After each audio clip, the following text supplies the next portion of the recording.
నా పేరు ఉన్నతి చైత్ర. నేను రోజు స్కూల్కి వెళ్తాను. బాగా చదువుకుంటాను. సరే సరే సరే సరే.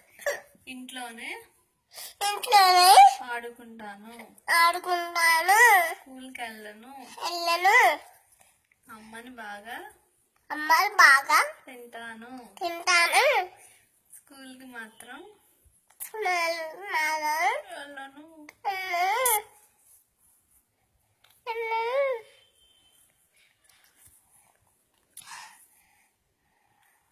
అమ్మ పేరు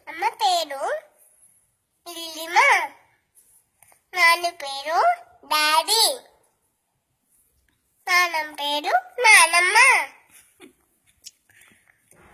తాతయ్య పేరు బీబీడంతో తీయం.